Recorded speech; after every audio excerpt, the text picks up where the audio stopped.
Bom dia, queridos amigos em Jesus.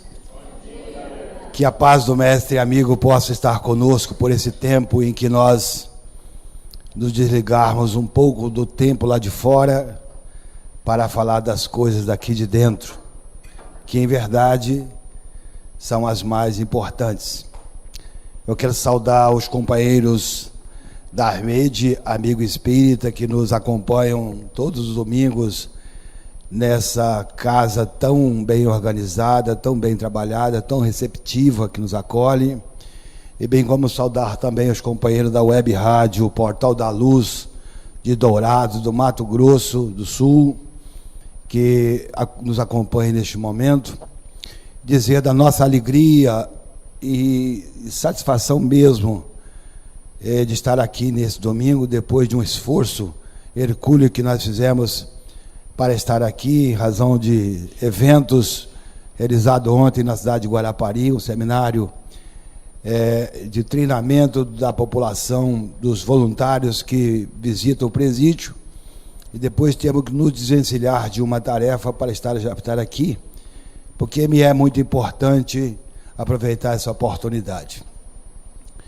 Eu quero iniciar essa fala de hoje, pedir licença à direção da casa, mas também incorporando-nos à proposta da casa de saudar uma categoria muito especial e que hoje se comemora a sua data.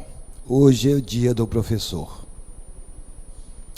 Eu estava aqui ouvindo o nosso companheiro que tão brilhantemente nos enchia de luz, cantando Quanta Luz, e eu me lembrei da minha querida professora Lília Vieira, que me alfabetizou, e meus olhos se encheram de lágrimas. Eu tenho a felicidade de ser casado com uma professora, minha querida Soraya, e bem como também tem duas irmãs que são professoras. Mas eu não posso deixar de dizer para vocês que morro de inveja das professoras e também dos professores. Não tive aventura, eu só consegui ser policial. Eu não consegui ser professor, embora dignifiquei e honrei minha profissão, e posso dizer que com muita alegria, se tivesse que voltar, faria tudo de novo pelo mesmo caminho, fazendo apenas as correções. Mas saudar o professor, saudar o nosso mestre, relembrar daqueles que nos tiraram das teias da escuridão, é não apenas um dever moral, mas um tributo de gratidão. Tão esquecidos num país que tão necessitado da educação, sobretudo da educação dos sentimentos. Vamos falar um pouco disso hoje. Então eu quero aproveitar a oportunidade para homenagear os professores, os já aposentados, aqueles que estão se formando, aqueles que estão na atividade, e dizer da nossa alegria, e sobretudo sendo a doutrina espírita uma doutrina da educação, porque a grande obra do Espiritismo é a educação. Nós não poderíamos deixar de valorizar, de reconhecer não apenas o educador formal, aquele que está na escola, mas as mães que são educadoras, os evangelizadores que são educadores da moral cristã, num país que tão necessitado dessa assistência, desse amparo e dessas informações. Portanto, minha gratidão, meu respeito e minha consideração a todos esses que de alguma maneira se empenham para fazer um Brasil melhor, para nos fazer melhor. O tema que está posto de novo para nós hoje, ao encontro de si mesmo. Eu poderia até substituir, proponho que todos nós substituamos o tema, em vez de ser encontro de si mesmo, a gente troque e diga ao encontro de mim mesmo. Eu estou me buscando. E aí a gente faz uma digressão, usando da gramática, para, digamos, comparar as duas expressões, ao encontro de si mesmo e ao encontro de mim mesmo. Ao encontro de mim mesmo, ao encontro de si mesmo. Porque verdadeiramente nós temos, são duas expressões que, embora ao simples olhar possa nos parecer a mesma coisa, não são. Quando eu digo que vou ao encontro de si mesmo ou de mim mesmo, eu estou em antagonismo à lei, eu estou em conflito com a lei divina, com a lei humana. E quando eu digo ao encontro de mim mesmo, eu estou me buscando, então eu estou me direcionando, eu estou me ajustando à lei. Esse tema tem muita relevância, sobretudo quando na casa espírita, que se propõe a estudar o espiritismo, e sobretudo aqueles que ainda não se fixaram, aqueles que não atentaram para o significado mais profundo do que seja a doutrina espírita. Não é uma doutrina melhor que as outras, mas ela oportuniza a que nós aprofundemos nossos conhecimentos, posto que nós somos colocados diante de uma realidade diferente daquela que é colocada no mundo lá fora, posto que aqui todos nós somos espíritos.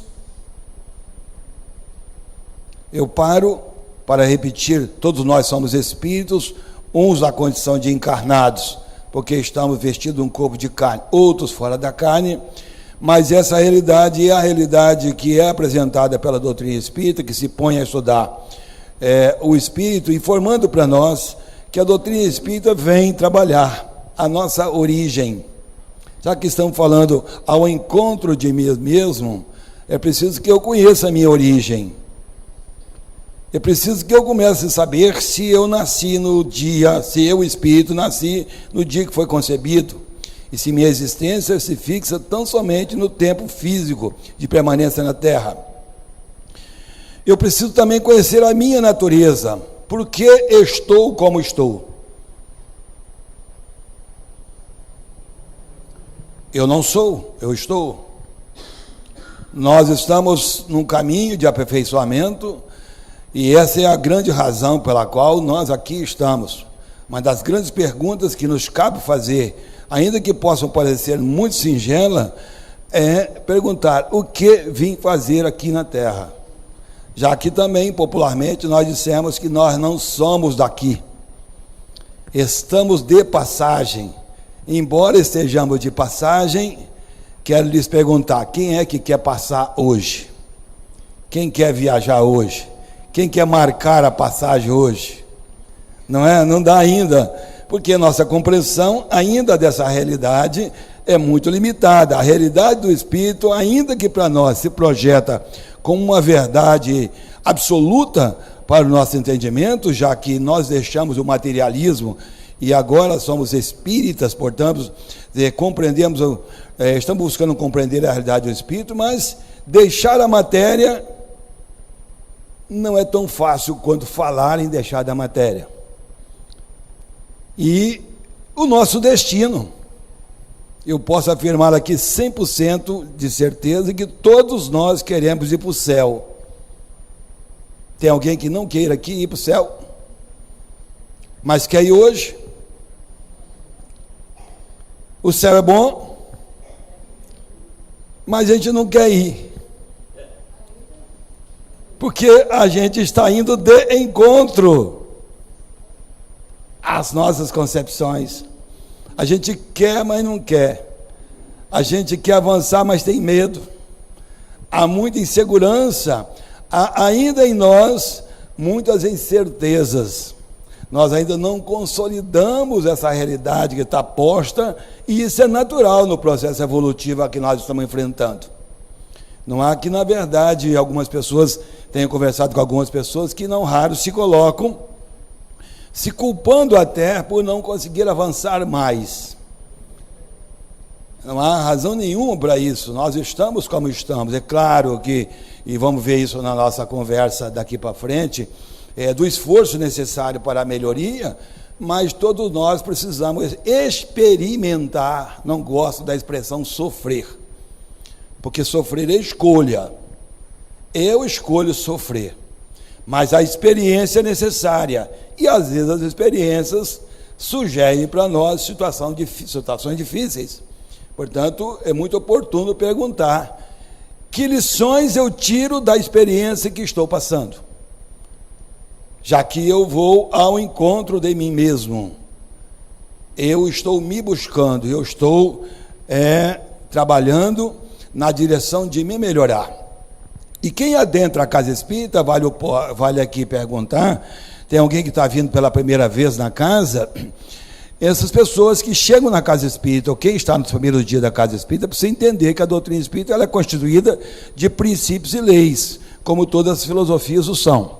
E Allan Kardec, o codificador da doutrina, teve o cuidado, como professor que era, estamos comemorando o dia do professor hoje, o dia do educador, ele teve cuidado de elencar de uma forma muito didática os princípios e leis que regem a doutrina espírita, quais seja a essência de Deus, a essência do Espírito, a comunicabilidade dos Espíritos, a reencarnação, a evolução, o livre-arbítrio, Jesus e o Evangelho, não podemos deixar de considerar como fundamental, já que nós estamos buscando um destino, e Jesus aponta para nós um roteiro seguro, que é o Evangelho, anotado na questão 625 do Livro dos Espíritos, qual é o ser mais perfeito que Deus enviou ao mundo para servir de guia e modelo, e nós, ao adentrarmos na casa espírita, adotamos uma doutrina cristã, e, portanto, não podemos deixar de estar considerando que o Evangelho é o roteiro seguro, e é Allan Kardec que anota abaixo da questão 625,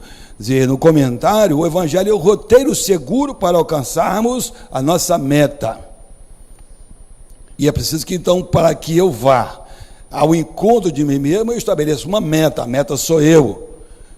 A meta é a perfeição. A meta é um estado moral de felicidade. Há muitas pessoas que buscam a vida eterna. Eu sugiro aos espíritas que não mais busquem a vida eterna, porque nós não somos dois espíritos, somos um espírito, e nós já somos eternos. Nós ainda não somos felizes. Nós estamos em estágios evolutivos ainda que nos colocam diante dessas realidades que nós experimentamos, nos trazendo muito mais prazeres e desconforto do que felicidade em si, já que Jesus nos afirma que a felicidade não é deste mundo. Mas isso não nos impede da busca, ao contrário, nós somos impulsionados à busca. E a doutrina espírita, então, traduz isso para nós através de um código de universal, da moral universal, anotada por Kardec, no livro 3º do Livro dos Espíritos, onde nasce o Evangelho segundo o Espiritismo, anotado em 10 leis, quais seja a lei da adoração, a lei de trabalho. Aliás, hoje nós estamos mudando o nosso horário, amanhã a gente vai sentir os efeitos da mudança, né? A gente vai dar uma reclamada por causa do horário, uns gostam, outros não gostam, estamos vivendo a experiência hoje aí, tem uma enquete a respeito da mudança de horário, mas o trabalho, a reprodução, a conservação, lei de conservação, a lei de destruição, já que nós vamos passar pela experiência de ir para o céu ou de outros níveis, o corpo vai se desconstruir, a lei de sociedade, precisamos viver em conjunto, a lei de progresso, é natural que nós progredamos porque estamos evoluindo, questão 166 do Livro dos Espíritos, que nos fala da finalidade da reencarnação, bem como a questão 171, que fala da justiça da reencarnação. E aí segue-se as leis de progresso, de igualdade, de liberdade, justiça, amor e caridade, que é um conjunto de leis. Quem quiser entender o Espiritismo precisa compreender, pelo menos basicamente, os princípios e leis, a fim de que a gente possa saber em que caminho nós vamos caminhar e como nós vamos caminhar no processo evolutivo que nós queremos realizar. Então é preciso que nós determinamos um azimute. Tem um provérbio chinês que diz assim: quem não sabe para onde vai, qualquer caminho serve. E nós já focamos a senda do Espírito, nós já nos localizamos, nós já temos um GPS espiritual que nos impulsiona, que é a busca do Espírito. Ainda que ele possa nos parecer nebuloso em algumas situações, outras vezes nós somos inclinados a fugir um pouco do caminho, mas há mecanismos de fazer com que a gente volte à estrada que precisamos trilhar. Então nós somos criados com o destino certo, e isso é determinista. Fomos criados para sermos felizes. Isso é uma sentença muito boa. A dificuldade está em a gente ajustar a nossa conduta, o nosso comportamento, ao saber que já temos, e digamos, já até conhecemos muitas coisas. Os Espíritos dizem para nós que a grande conquista desse século é a intelectualidade. Mas o grande espaço a conquistar é sairmos da indiferença. E sairmos do estado de preguiça, do estado de desânimo, e nos projetar, através da vontade, os mecanismos para nos libertarmos das nossas dificuldades. Então nós temos um grande conflito, que é o conflito do espírito e da matéria. Quem é o elemento fraco? É a matéria que é fraca ou o espírito que é fraco? Perceba como surgem dúvidas? Quem é fraco é o espírito. Ele que comanda, ele que pensa. Quando nós vamos educar, e estamos chegando na época, estamos discutindo a questão do dia dos educadores, do professor, a gente está educando espíritos. O ser inteligente da criação é o espírito. O ser que pensa não é o corpo. O cérebro é uma ferramenta de que se vale o espírito para pensar. Cadáver tem cérebro e não pensa. Um minuto após o espírito sair do corpo, cessa a capacidade do espírito exteriorizar aquilo que poderia ser processado através do cérebro. Se ele quiser exteriorizar outros sentimentos, outras ações, outros comportamentos, ele vai precisar de outro corpo. O ser pensante é o espírito. Isso muda tudo, sobretudo quem trabalha na área da educação, para saber o que nós estamos colocando lá na sala de aula para o ser que está lá. Nós estamos educando o indivíduo para viver 40, 50, 60 anos no mundo físico, ou nós estamos conduzindo alguém à felicidade? Esse é o grande desafio da educação. Nos parece que a educação caminha a formar o homem para o mercado. E, portanto, nós temos homens muito intelectualizados, mas pouco moralizados. É o quadro que nós vemos no mundo. Os pais preocupados com o sucesso dos filhos trabalham duramente para que o filho tenha haveres. Tenha casa, tenha sítio, tenha fazenda, tenha barcos, tenha carros. Estuda nas melhores faculdades. E nós esquecemos de educar o espírito que nós precisamos conduzir à felicidade. E aí vemos uma associação de suicídios, de pessoas infelizes, de pessoas mal postas, de pessoas mal resolvidas, depressivos, culpados, neuróticos. O modelo de educação posto não é educação de tempo integral na escola, mas deve ser o modelo da educação integral, considerando o ser na sua dimensão completa, do ser biopsico-sócio-espiritual. O conceito de espiritualidade e o conceito de espírito que somos já está anotado na lei. O Estatuto da Criança e do Adolescente fala no artigo 3º que a criança tem direito ao desenvolvimento espiritual. O que é isso? Que as escolas não tratam. Confundem isso com religião. E esse é o desafio para quem na verdade, quem frequenta a casa espírita, aprender a indagar o que é isso.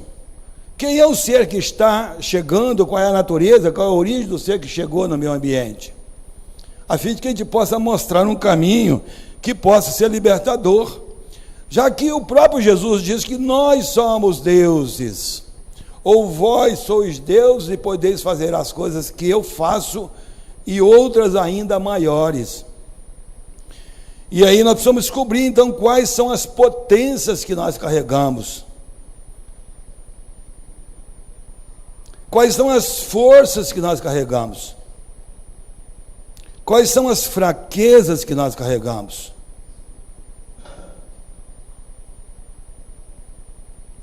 Quais são as oportunidades que surgem no caminho?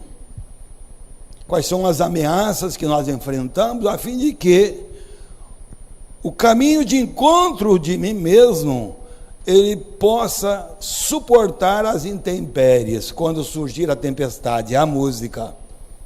Quando a tempestade visitar o teu coração, o que fazer quando a tempestade visita o coração?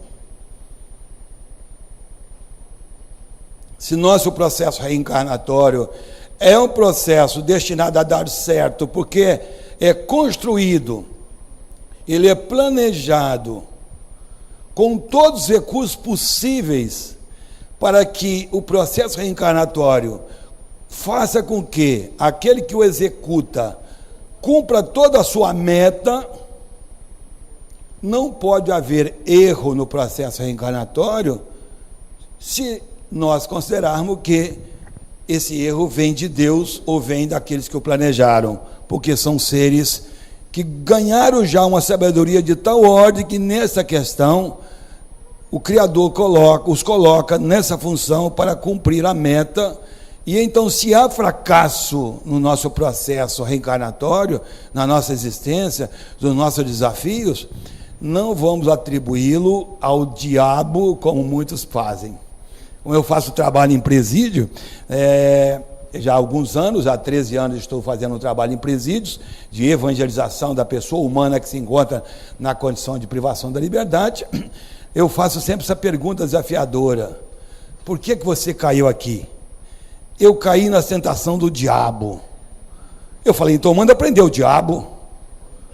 É muito mais fácil prender o diabo, que se prende o diabo, então ele não vai tentar mais ninguém.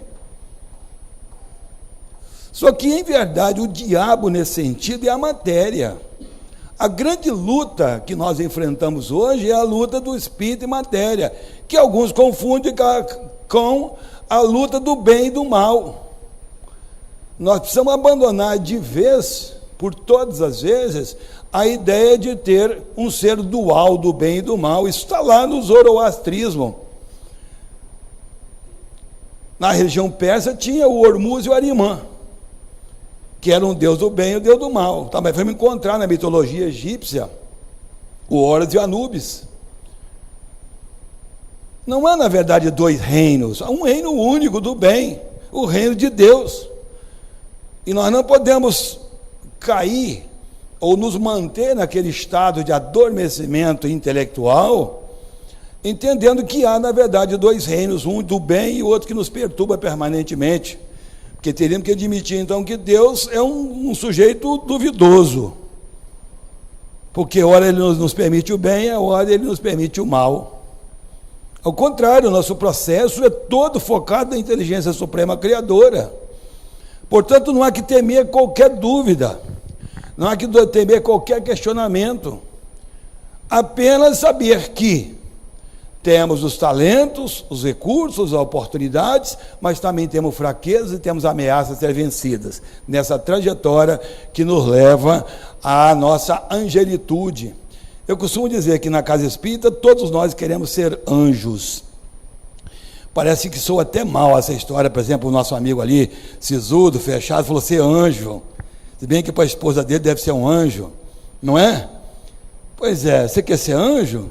Se pegar um jovem e falar assim, nossa, que papo mais estranho, ser anjo, mas é verdade, nós estamos buscando o reino angelical, o reino dos sentimentos, o reino da nobreza, o reino da inteligência pura, o reino do aperfeiçoamento, onde não haverá mais dores. Todos nós queremos isso.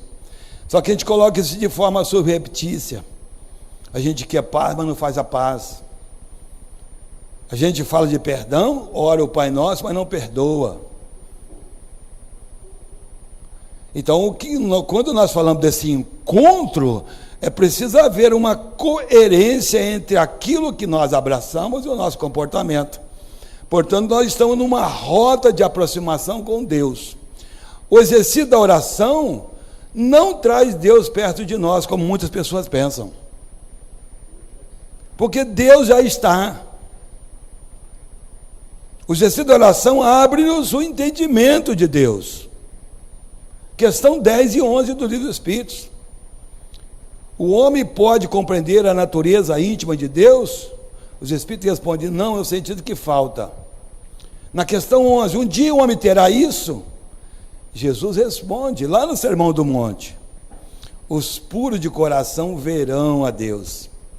Ver Deus é compreender Deus, é sentir Deus, é saber ver Deus nas mais singelas experiências. Eu passei por uma experiência muito particular, que me ocorre, não está no script, às vezes a gente abandona a tela e vai caminhando, conforme as inspirações vêm surgindo. Eu passei por uma experiência muito particular na minha casa espírita, Núcleo Espírita Irmão Maurício e Vitória. Eu estou saindo de casa, alguém me liga assim, Fiorido, faça o estudo para mim, hoje era o ESD, eu estou em impossibilidade de chegar a tempo, dirige o estudo para mim.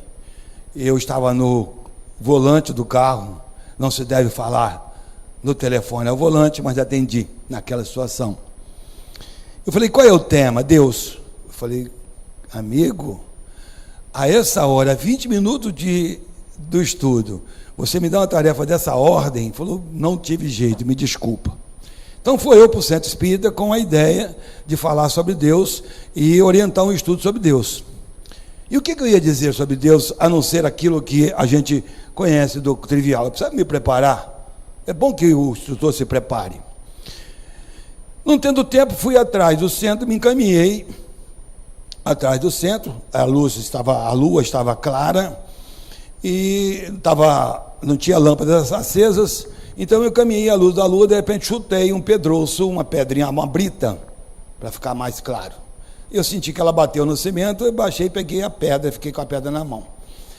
Buscando luz, caminhei mais, subindo uma escada, tinha lá um capim, tipo um fio de cabelo, uma folha de capim. Peguei aquela folha, não sei também o que fazer com aquilo.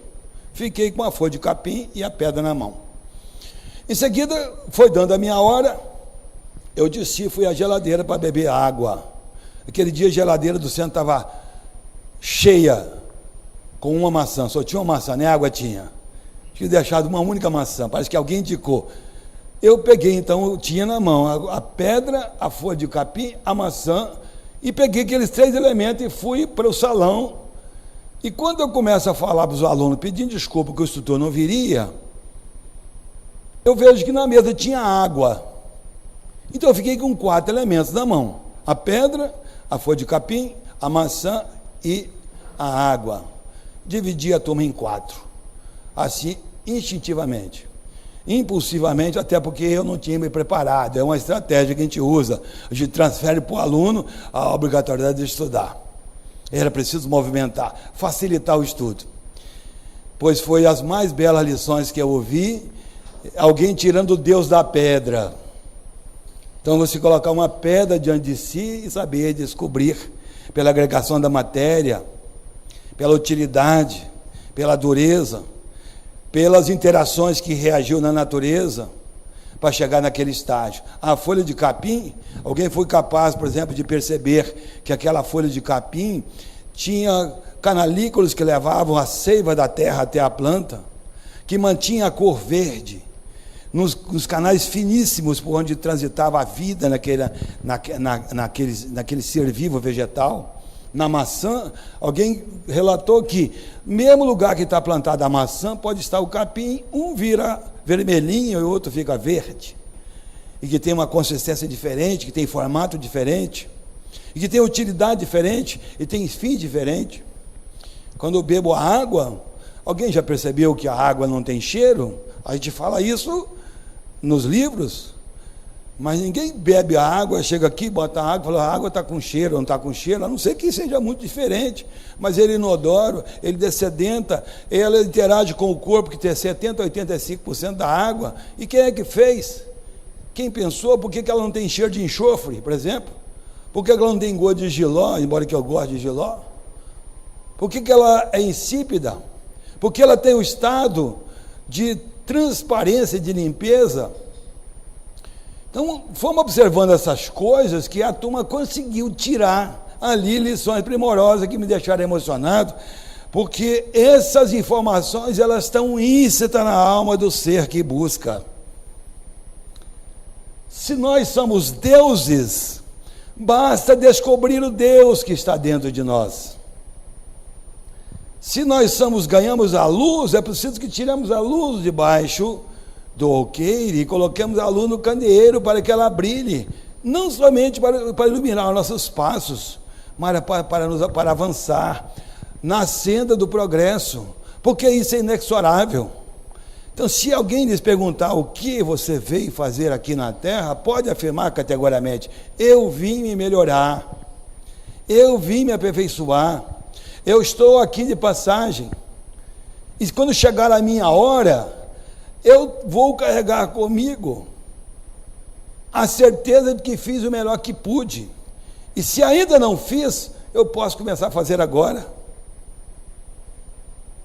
porque esse encontro é o encontro da felicidade, que ele está dentro de nós, porque o reino de Deus está dentro de nós, e recebemos todas as oportunidades para que a gente possa fazer o sucesso desejado.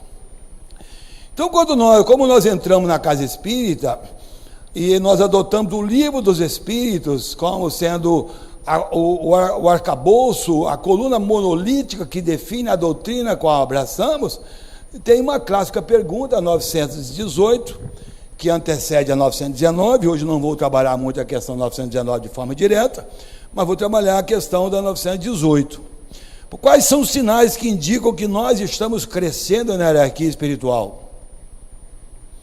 Quando nós adentramos na casa espírita, nós vemos aqui por alguma razão, uns chegam aqui trôpegos, outros chegam aqui depressivos, outros chegam cheios de dúvidas, outros vêm por curiosidade, outros vêm para contestar, outros vêm porque não encontrou espaço nas outras religiões, as respostas não vieram, de alguma maneira ele chega aqui. Costuma ser a última porta. Se o indivíduo não encontra a porta aqui, tem que esperar reencarnar, ou desencarnar para poder nascer de novo, porque ele não consegue descobrir que ele é um espírito, e essa dúvida, ela geralmente gera um vazio essencial, você não consegue encontrar respostas, por mais que alguém te diga alguma coisa, aquilo não te parece lógico, aí chega aqui. Então, a gente entra na casa espírita, começa a conhecer o momento da casa espírita, as atividades da casa espírita, encaminham-nos para as palestras, para o passe, para o estudo. Mas chega um momento que a gente começa a perguntar: eu vim para a casa espírita, e aí, estou melhorando? Essa pergunta nós fazemos quando nós assumimos uma atividade do emprego novo. 3 meses depois do estágio probatório, a gente pergunta assim: será que eu estou fazendo as coisas certas? Será que eu vou ser admitido quando terminar meu estágio probatório? E a pergunta que nós nos fazemos: quais são os sinais indicativos que mostram que nós estamos melhorando? Que nós estamos em processo de ascese, que nós estamos em processo de construção de um homem novo. E Allan Kardec aponta para nós que o espírito, vê que ele está falando para o espírito, não é só o ser encarnado. O espírito encarnado e desencarnado prova a sua elevação quando os atos da vida comum, do dia a dia, eles estão em perfeita harmonia com as regras e convenções sociais. Isso, numa coordenada, podemos usar as coordenadas de Descartes, em uma cartesiana, na coordenada X, horizontalmente, são os atos da vida comigo mesmo. Compreender o papel do meu corpo. Por que eu tenho esse corpo? Aqui eu estou dizendo, eu tenho esse corpo. Não é porque eu tenho esse espírito, porque eu tenho esse corpo. Por que estou homem? Porque estou mulher.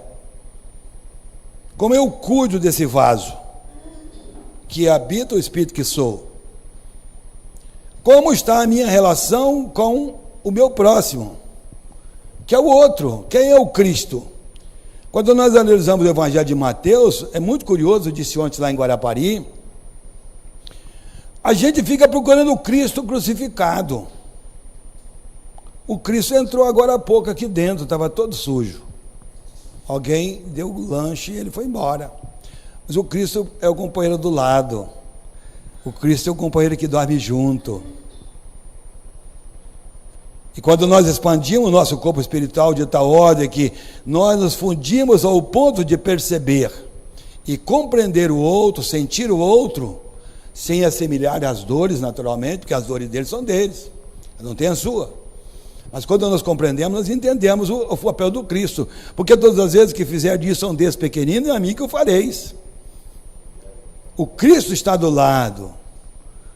E é muito bom que a gente aprenda a cumprimentar o Cristo, abraçar o Cristo, que é o outro.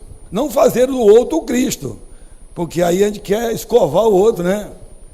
Você quer me fazer de Cristo? Aí a ideia é de que você quer me espancar como espancar o Cristo. É ir ao encontro desse ser, porque esse ser é o seu laboratório de existência. O companheiro complicado, você pode vê-lo de duas maneiras. Uma mala sem alça, ou você pode ver, é uma oportunidade. Eu acho que Deus quer muito de mim, e Ele me valoriza muito, porque Ele me deu uma situação difícil para lidar. Eu vou aproveitar ao máximo. Que lição eu tiro disso? A gente fica incomodado com isso, claro que fica, porque a gente começa a projetar as imagens que está vivendo, as experiências do dia a dia, a relação comigo e com a sociedade. Então, a relação comigo, com o meu corpo, com o meu próximo, com a sociedade, com a natureza. Estamos enfrentando um desafio da natureza sem precedentes. Eu, quando chego aqui em Colatina, eu me espanto a cada dia com a situação do Rio Doce. Alguns de nós sofrendo aqui hoje experiências duras da questão da água. E quando a gente fala de encontro a si mesmo, se a gente não consegue lidar com o ser, com aquilo que faz diferença para o corpo, como lidar com as coisas que ainda faz falta ao espírito? Se bem que é na conquista das ambições do espírito que nós estamos matando o corpo, que precisa sim ser corrompido. O corpo precisa ser corrompido, porque o corpo tem o papel de limpar o espírito. Então nós precisamos aperfeiçoar, burilar, purificar o espírito, que vai exudar as imperfeições no corpo físico. Isso na coordenada X. Na coordenada Y, respondendo à pergunta, o homem prova a sua elevação quando compreende por antecipação a vida espiritual. Para sintetizar, compreende que nós somos espíritos. Esse é o desafio posto pela doutrina espírita. O papel de mostrar o espírito imortal que somos, que busca a felicidade, mas que precisa passar por experiências, não por dores, não por sofrimento. As experiências geram sim dores, porque as experiências geram dificuldades. A forma como você lida com a dor é que pode trazer ou não sofrimento. Tanto que o significado de sofrimento, busca no dicionário, tem 31 significados para a palavra sofrimento. 31 significados, sinônimos. E a doutrina espírita invariavelmente utiliza a palavra sofrimento como experiência, a não ser quando se trata de desajuste da alma. A alma desajustada sofre. A alma que se alinha, mesmo em processo expiatório, se ela compreender a realidade, ela transforma o processo expiatório em processo reparatório, porque ela está no processo de educação. Educação para a vida, educação dos sentimentos, educação para os valores, para as metas transcendentes que nós buscamos. Então é preciso que nessa busca do ser que somos, analisar as 5 dimensões do ser. Não apenas a dimensão biológica, aquela que a gente vai lá na loja, no shopping, compra um monte de sapato, um monte de roupa, um monte de bolsa, um monte de preparos, e para a gente se apresentar digamos, com uma personalidade. Nós somos muito mais do que um corpo. Nós temos uma dimensão psicológica ou psíquica, nós temos uma dimensão intelectual. Por isso que os Espíritos dizem, instruí-vos, para que a gente possa compreender a dimensão sociológica do outro. Quem é o outro? Nós precisamos do outro, nós somos dependentes, nós somos do outro, precisamos ser interdependentes, porque também o outro precisa de nós. Nós somos capazes de algumas coisas, mas não somos capazes de todas as coisas. Mesmo as pessoas mais simples, nessa casa, as pessoas mais simples, não raro, são mais importantes do que as mais intelectualizadas, porque elas precisam fazer alguns trabalhos que os mais intelectualizados não fazem. Se o banheiro estiver entupido com uma situação qualquer, a gente normalmente chama alguém que tem habilidade com aquilo, que é acostumado com um trabalho mais duro. Os espíritos mais elevados utilizam os espíritos inferiores, não para submetê-los, porque eles precisam passar por essas experiências. Portanto, todos nós somos absolutamente iguais nesse sentido. Uns numa experiência, outro noutra. Mas, sobretudo, a dimensão espiritual dessa busca da imortalidade feliz, que é o grande desafio, ser feliz. Não nos permitamos passar por experiências que vão trazer para nós o determinismo da colheita obrigatória. A semeadura, ela é livre. E aí vem a considerar o conceito de livre-arbítrio, já que nós estamos buscando a nós mesmos. Somos livres? Quanto nós somos? Até onde nós podemos dizer que o livre-arbítrio, se me permite o pleonasmo, que o livre-arbítrio é livre, ou o arbítrio é livre? Há limites, e vamos colocar aqui num gráfico que fizemos, construímos na pressa que o Virgílio me colocou para vir aqui fazer esse estudo. Então nós temos aí a questão da individualidade do indivíduo, do ser essencial, mas estamos vivendo a ideia das personalidades. As encarnações geram possibilidades das personalidades. As conquistas da persona, aquelas que são importantes e são finalistas para o espírito, elas ficam armazenadas lá. Então, cada indivíduo tem a sua impressão digital. Somos únicos, não há nenhum de nós que seja igual. No processo educativo, já que estamos falando como a maioria dos professores, não raro, eu trato meus alunos todos iguais. Que equívoco, não são iguais. Podemos ter linhas gerais de ação igual, mas cada indivíduo ele é dependente de uma situação qualquer.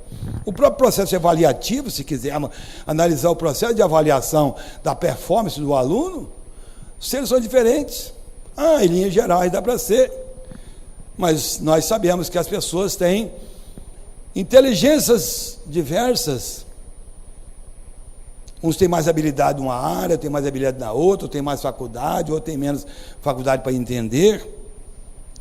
Então, do que se poderia resolver com um simples diálogo, há quem opte pela arrogância, pela ignorância, até violência, a fim de pôr a manifestação em relação à política, à ética, à etnia, à opção sexual, o time de futebol. Ainda estamos discutindo essas coisas. Mas qual é o problema? Nenhum. É o estágio evolutivo que nós enfrentamos. Agora, o problema está em não fazer esforço para sair desse quadro. Por isso que Jesus faz uma pergunta muito interessante. Ele não pergunta o que nós fazemos, mas ele pergunta o que de especial nós estamos fazendo. Que de especial fazeis? O que de melhor? Isso, de certa maneira, já se aplica nas empresas. Quem trabalha em empresas aí já com um certo padrão de importância no mercado, deve ter participado de muitos programas de qualidade. O que são os programas de qualidade nas empresas? As capacitações contínuas, a qualidade do produto, a conferência do produto que é feito, a fiscalização da forma como o profissional está trabalhando, a questão do próprio ambiente. Isso é processo de melhoria que, devagar, vai tomando conta. Então, a nossa preocupação, e disse lá em Guarapari ontem, quando alguém me falava assim, nossa, mas é muita coisa. Sim, é muita coisa. É porque nós estamos acostumados a pensar globalmente e querer agir globalmente.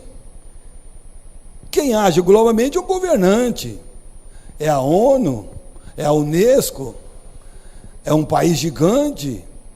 Nós podemos fazer a mudança agindo localmente. Onde é o local da nossa habitação? Onde é o local da nossa vivência? Dentro de casa começa, porque esse processo é de dentro para fora. Nós vamos buscar a doutrina, e ela vem de fora para dentro. Mas as mudanças começam de dentro para fora.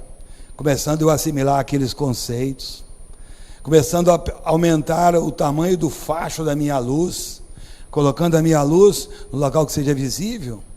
E aí, pelos exemplos, pelas atitudes, pelos comportamentos, a gente vai avançando na senda do progresso, a fim de que então a gente se ocupe daquelas coisas que dizem respeito ao reino de Deus. Buscai primeiro o reino de Deus e tudo mais vos será acrescentado.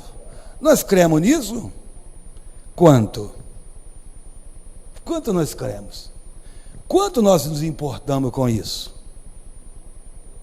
E na medida que a gente vai assimilando, então se pergunta, por que se repete tanto? Repete-se porque a proposta é exatamente criar um hábito. Quebrar o hábito velho para fazer um hábito novo. Vejamos a experiência de quem deixou de fumar, por exemplo, de quem deixou de beber, quem está em processo de ajuste, no processo, na forma como se alimenta. Tempos atrás eu senti algumas alterações fisiológicas, busquei um médico, o médico me perguntou assim, como é que você come? Eu falei, eu como como todo mundo come. Como é que come? Não, eu estou perguntando se você mastiga. Eu falei, eu mastigo, claro, quantas vezes? 31 vezes. Eu falei, como? Eu descobri que eu não sei comer. Aí eu fui inventar de mastigar 31 vezes. Faça esse teste hoje. Daqui a pouco eu sei que está todo mundo já com fome, querendo terminar a palestra para ir embora para almoçar. Experimenta sentar e mastigar 31 vezes, para que o processo digestivo comece na boca, para melhorar a qualidade do seu intestino, melhorar a digestão. Perceba como é que é essas coisas. E a gente, quando se dispõe a mudar um hábito, não é tão fácil. Respondam para mim quem deixou de fumar, deixou de beber. Responda para nós a questão do cinto de segurança.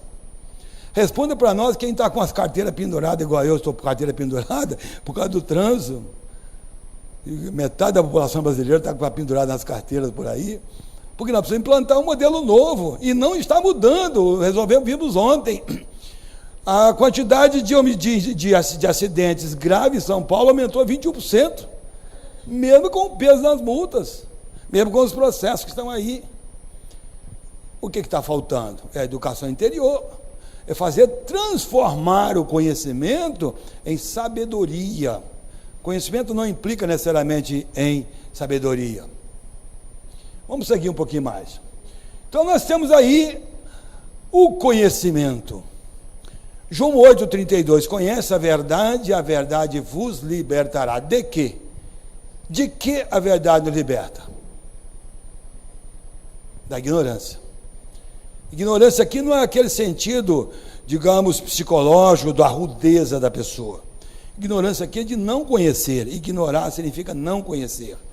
Então, não raro, quando se fala de estudo na casa espírita, os espíritas são estimulados a estudar, e o estudo da faculdade, o curso de mestrado, o curso de pós-graduação, eles são importantes, assim como a alfabetização. Ontem lá no seminário em Guarapari, coisas que a gente não pensa muito. O juiz condena uma pessoa a 8 anos de cadeia analfabeta. E ela não é obrigada a estudar na cadeia. Ela estuda se quiser. Passa-se 8 anos e ela sai de lá analfabeta. Mas ninguém é obrigado, é sim. É só obrigado a estudar. Porque a pessoa que não estuda, ela fica dependente de outra. Ela é dependente do outro. Ela é escravizada por outras pessoas, e nós precisamos trabalhar essa libertação. E quando a pessoa não quer, tem que estimular a pessoa a fazer. Estimular a pessoa a fazer. É claro que nós temos que encontrar um meio sem violentar a consciência, o que é diferente. Mas a gente precisa criar mecanismo para fazer com que essa pessoa se liberte, a fim de que a gente possa autoconhecer-se. Quem sou? As clássicas perguntas da filosofia. Quem sou? Não vale apresentar a carteira de identidade, porque a carteira de identidade resolve com a polícia, com a Receita Federal, na repartição pública. Quem sou eu? Qual é a minha história? Por que eu tenho determinados comportamentos? Por que eu estou do lado dessa pessoa? Qual é a relação que essa pessoa que está comigo tem comigo? Não há acaso no processo da criação. Há uma inteligência suprema que comanda tudo e que nos direciona a esse fim da felicidade, que é uma certeza. A doutrina espírita nos aponta essa certeza, nós temos a certeza. O passado nós não sabemos muito. mas nós temos uma visão muito nítida daquela ideia de buscar o melhor, que pode ser momentaneamente prazer. Nós confundimos ainda prazer com felicidade. Eu nunca encontrei, e olha, eu tenho passado por situações muito duras. Eu tenho uma história policial de 35 anos na rua, fui delegado de polícia, estou há 13 anos dentro de presídio. Eu nunca encontrei alguém que dissesse assim: Fiorido, eu quero me lascar todo.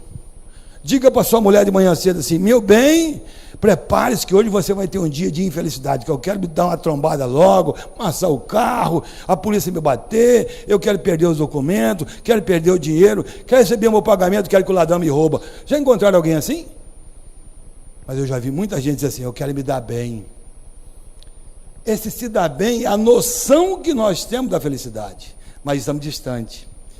E aí então nós utilizamos o prazer como meta de felicidade, porque não sabendo chegar lá, a gente faz o que pode. A gente faz o que pode. Mas nós podemos mais. Quando nós então aprendemos a discernir a condição material da condição espiritual, a colheita, a semeadura e a colheita, que resultado me trará?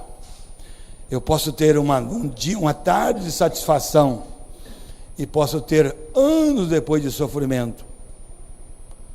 Toma um copo de cerveja, sinto prazer. Toma o segundo, sinto prazer. Toma o terceiro, sinto prazer. Pego o carro e saio, o guarda fala: sobe o bafômetro, vem um ano de infelicidade. 2 horas mata um ano inteiro. E então eu preciso, pelo discernimento, saber o que convém. Tudo me é lícito, mas nem tudo me convém. E é Paulo também que acrescenta: não vos conformeis com o mundo. De conformar é ficar na forma. Nós não somos seres para ficar na forma. Nós já saímos do estágio da forma.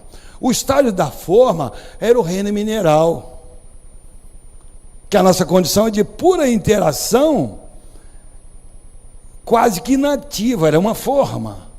Mas na medida que nós começamos a desenvolver o sentimento nas plantas, na medida que nós aprendemos a nos deslocar, nós saímos da forma para sermos seres livres, porque a partir da razão a gente ganha o discernimento de escolher como eu alcanço essa meta. Eu tenho que chegar lá, posso optar por esse caminho cheio de zigue-zague, mas eu posso andar reto, eu escolho. E aí então uma decisão, a decisão de mudar.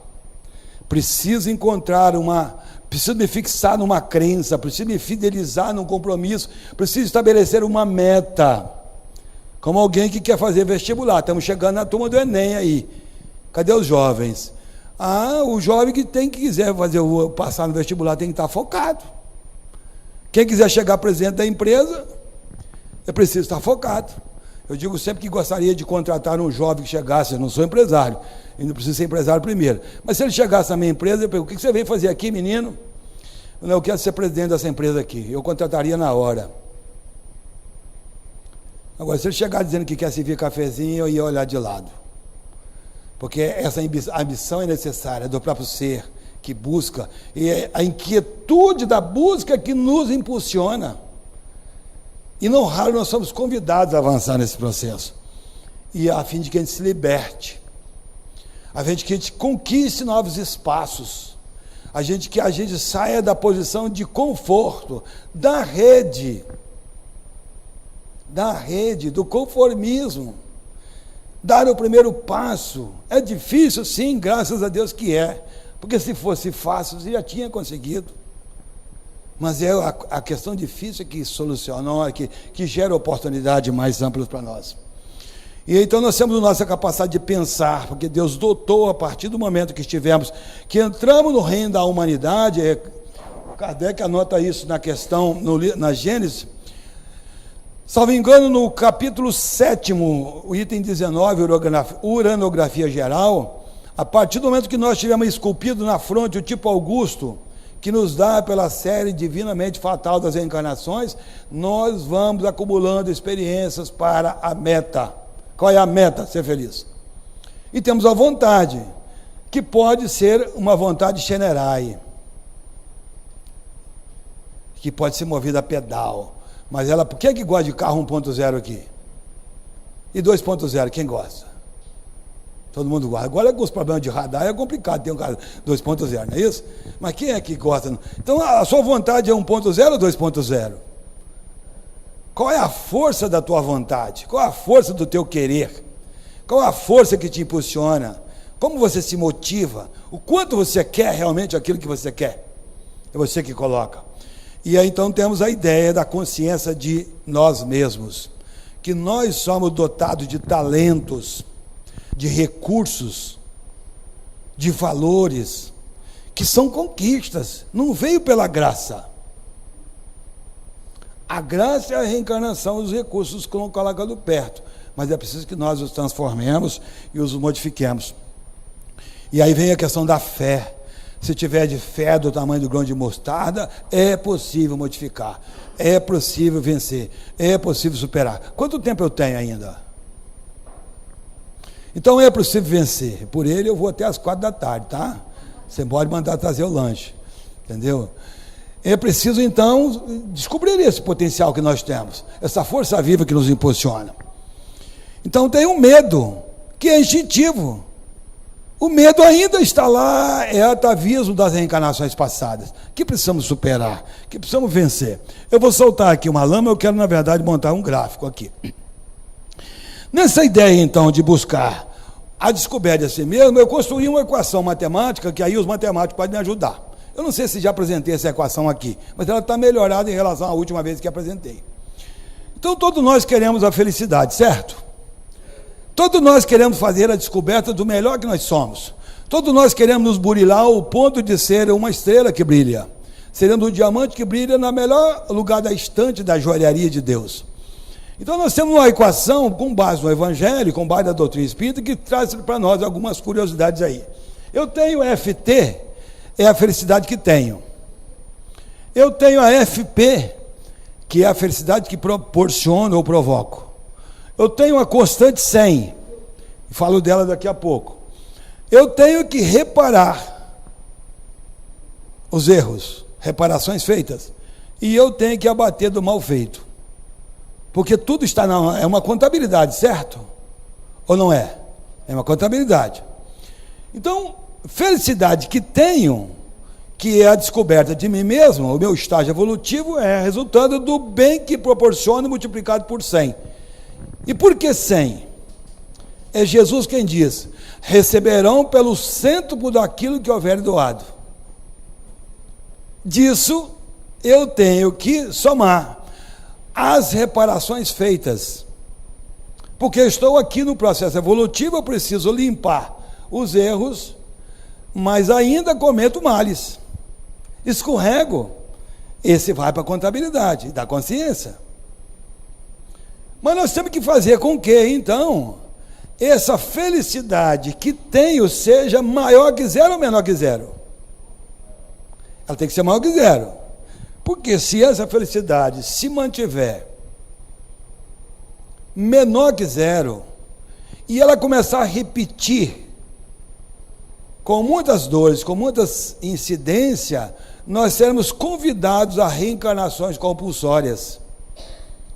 E aí então vem aquilo que o determinismo divino nos impõe com a proposta de fazer com que, mesmo quando nós estamos em absoluto erro, a providência divina gera um recurso, uma possibilidade para nos ajustar. Por isso que é muito importante perguntar: que lições eu tiro do fato de estar passando por essa situação? O que foi que aconteceu que eu me incorri nessa situação? Sem atribuir a outra essa questão. Então aqui nós temos, para fechar, nós temos uma área de decisão. Nessa área de decisão, nessa área de decisão, eu preciso avançar sempre para onde? Para frente. Eu preciso progredir. Estamos aqui para reencarnar. Não posso regredir, certo? Nem estagnar. Eu posso até paralisar em tese pela preguiça, mas as experiências estão possibilitando que a gente interage de qualquer maneira, estão aprendendo. Então a meta é avançar sempre. E nós temos a área de segurança. Perceba que o caminho verde, ele é de certa forma largo, não é tão difícil viver assim. Digamos para nós aqui, Deus foi muito duro conosco de nos dar uma certa folga para viver, ou botou para viver numa situação muito apertada? Dá para viver? Dá para fazer com que a reencarnação dê certo? Dá para fazer? Então o caminho tem certa folga, concorda? Mas tem limite. Você está cercado de um lado, tem arame farpado de um lado do outro. Se você passar, você incorre em algumas situações. Você vai passar pela experiência dos medos, porque é terreno desconhecido. Você vai ter que enfrentar reencarnações dolorosas e repetir as experiências. Você vai ter perdas e não vai entender o significado das perdas, porque você colocou em risco o seu patrimônio. É o pródigo que perde. O pensamento começa então a amadurecer, dizer assim, o que foi que eu fiz? Por que eu estou passando por isso? A consciência vai tomando conta de que eu sou Deus. Então, no estado de razão, eu começo a tomar a decisão para libertar. E então, do lado direito, nós temos a ação da misericórdia e o determinismo divino que nos impõe situações aflitivas. Então, as reencarnações dolorosas, as perdas dolorosas, as experiências coletivas dolorosas que estamos passando. Em alguns casos, temos acesso proibido. Porque se o livre-arbítrio é livre, ele não é de todo livre ao ponto de colocarmos o nosso processo evolutivo em risco. A lei determina, para. Então, se nós aprendermos nessa busca, nesse processo, a nos enquadrar dentro da lei, obedecendo minimamente as regras de convivência, nós teremos a possibilidade, se não retornar ao mundo espiritual, absolutamente vencedores, 100% das metas cumpridas, mas nós podemos retornar com 30% das metas, com 60% das metas, ou até 100% das metas, dependendo do esforço de cada um. Esse é o processo de conquista, de caminhar, de buscar, de avançar, de acreditar sempre.